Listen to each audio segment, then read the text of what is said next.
What if the penny in your pocket right now was quietly waiting to change your life? Imagine this. A small worn copper disc passed through countless hands for over 50 years.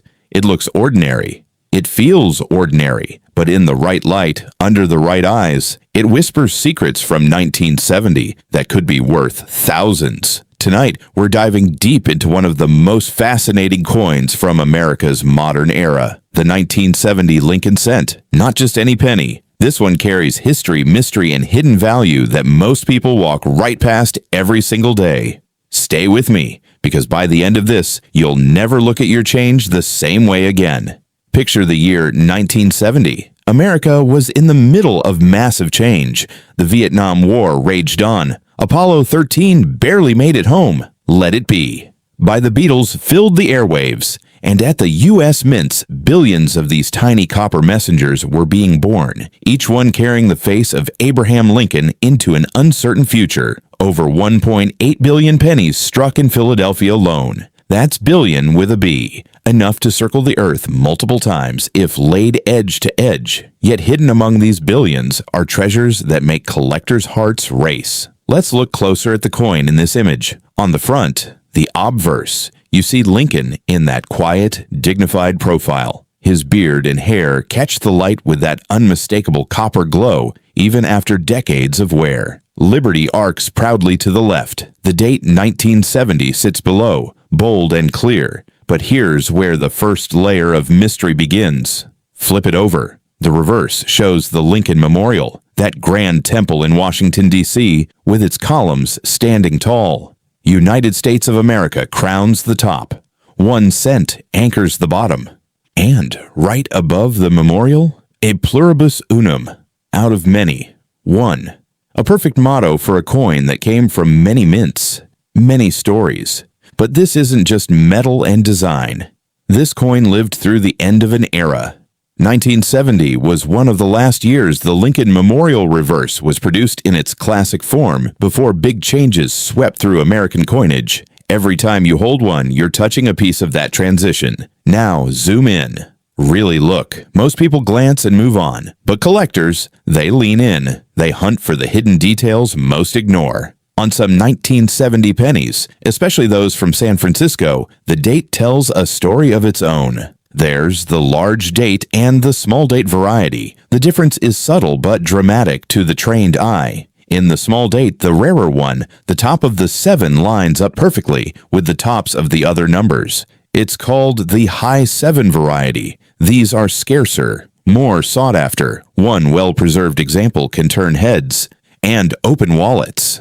Then there are the errors, the doubled dies. Imagine the die striking the coin twice, just slightly off. That creates a ghostly shadow on Lincoln's features or the lettering. The 1970 S double D obverse is legendary in the hobby. Strong doubling on the date, on Liberty, on the portrait. Some of these have sold for thousands. Yes, thousands for the right grade. The coin in our image shows beautiful natural toning. Those reds turning to deeper hues with hints of green. That's the copper aging gracefully, like a fine wine developing character over time. But condition is everything in this world. A circulated 1970 penny might be worth just a few cents more than face value. But in pristine mint state, especially with full red luster, that's when the magic happens. Professional grading services like PCGS and NGC examine every detail. Surface marks, strike quality, eye appeal. A high-grade example can fetch hundreds. In exceptional cases with rare varieties, thousands. Let me paint this picture for you cinematically. It's late at night. The room is dimly lit. You're sitting at your kitchen table after a long day, sorting through a jar of old change your grandmother left behind. Most coins are dull, forgettable. Then your fingers brush against this 1970 penny. You hold it up to the lamp. The light catches Lincoln's face just right. Suddenly, you notice something. The date looks different, smaller, sharper. Your heart picks up pace. Could this be it? You grab your phone, compare it to reference photos. The alignment matches the small date. Your hands start to shake just a little. This is the moment collectors live for, that electric surge of possibility, that connection across decades. The San Francisco Mint produced far fewer 1970s pennies compared to Philadelphia or Denver, around 690 million for business strikes, but the small date variety stands out as particularly desirable. Proof versions from that year, struck with extra care for collectors, show mirror-like fields and frosted devices that make Lincoln almost come alive. But it's not just about the money. There's something deeply human about coin collecting. These aren't just artifacts, they're time capsules. Think about it. In 1970, a father might have given his child one of these pennies as their first real money. A soldier overseas might have carried one as a lucky charm. A young couple might have tossed one into a fountain, making a wish for the future. Every scratch, every bit of wear, every fingerprint it survived tells a story. That's the emotional pull. It's why people get hooked. One coin leads to another. Before you know it, you're building a collection that represents American history in your hands. Now, let's talk real values. No hype, just facts. A standard 1970 Philadelphia penny in average condition. Maybe 10 to 25 cents to a collector completing a set.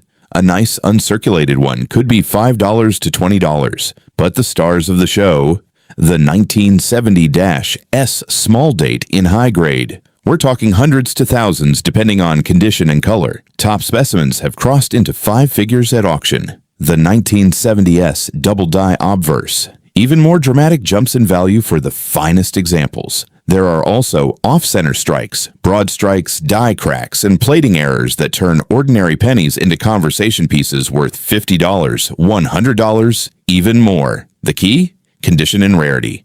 A coin graded MS67 red by PCGS isn't just rare, it's exceptional. The market rewards that perfection because so few survive in that state after half a century of pocket change, bankrolls, and time. Here's a powerful rehook for you. What if the coin you're holding right now has been waiting 56 years for someone like you to recognize its worth? Maybe it's not a fortune, maybe it's just a few dollars. But that discovery, that thrill of uncovering history in your own home, that's priceless. Visualize this scene. Soft, dramatic music swells as the camera slowly zooms across the coin's surface. Light dances on the raised edges. Close up on Lincoln's eye. Wise, steady, watching over decades. Cut to archival footage of 1970s America. Factories humming, people working, kids playing, all connected by these small copper links. Then back to the coin. The toning on this specific example gives it character, like battle scars from its journey. That reddish brown with hints of teal tells you it lived. It survived. Collectors understand this emotional attachment. It's not just about the dollar amount. It's about stewardship. You become the temporary guardian of a piece of American numismatic history. You preserve it for the next generation who might one day hold it and feel the same wonder. So how do you know if your 1970 penny is special? First, check the mint mark. No mark? Philadelphia. D for Denver. S for San Francisco.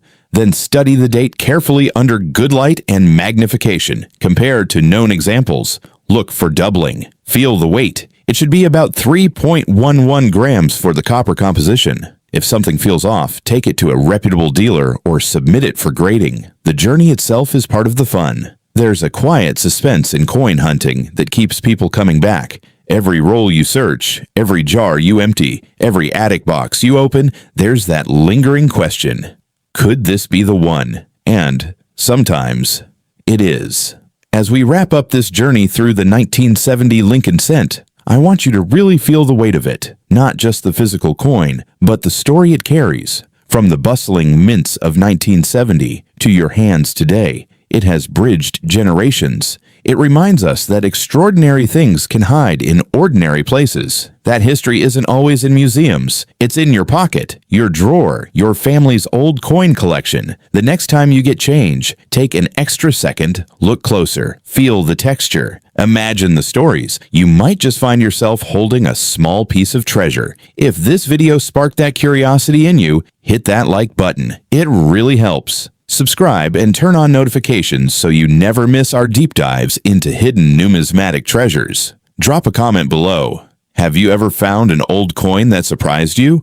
What year was it? Or tell us, What's the coolest coin you've discovered in change? I read every single comment and love hearing your stories, because at the end of the day, this hobby isn't just about the coins, it's about the people who keep their stories alive. Thanks for watching. Keep hunting, keep wondering, and remember, sometimes the smallest things carry the biggest value. See you in the next one.